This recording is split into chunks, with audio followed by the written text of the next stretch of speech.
অনেক প্রত্যাশা ছিল যে আজকে তোমার সাথে আমার দেখা হবে, অনেক স্বপ্ন ছিল। আমি কথা কখনোই গুছিয়ে বলতে পারি না,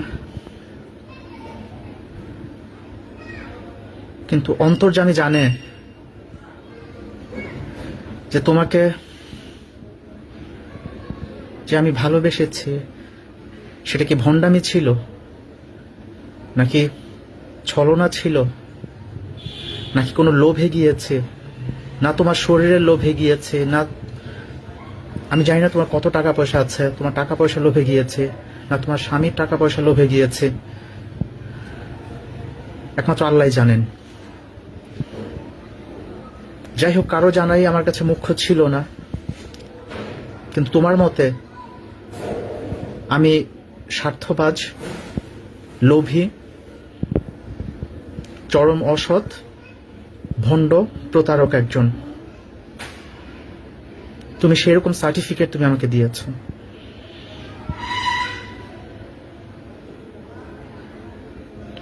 প্রতিবাদ কি করব? এগুলো প্রতিবাদ কি করা যায়? যেখানে বিশ্বাস নেই, যেখানে তার প্রেমিক সম্পর্কে প্রেমিকার এই ধরনের ধারণা, এই ধরনের মানসিকতা, সেখানে প্রতিবাদ করতে গেলে আরো বেশি হেনস্থার শিকার হব, আমি আরো বেশি অপমানিত হব।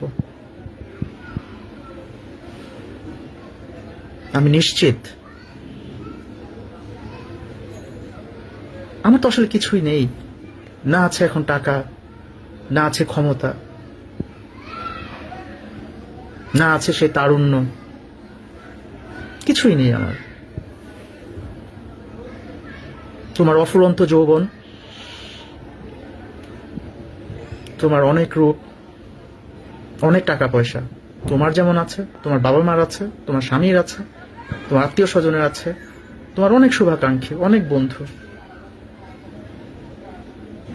যারা তোমার সকল সমস্যা দূর করতে চায়, যারা তোমার শারীরিক চাহিদা সহ সকল চাহিদা মেটানোর জন্য প্রস্তুত। তুমি চাইলে যেদিকে হাত বাড়াও তুমি অগণিত পুরুষ পাবে। তুমি চাইলে নেশা করতে পারো, চাইলে সিগারেট খেতে পারো, চাইলে ড্রাগস নিতে পারো, যেগুলো আমার খুবই অপছন্দের ছিল। আমার বারংবার নিষেধ সত্ত্বেও তুমি সেগুলো করেছ।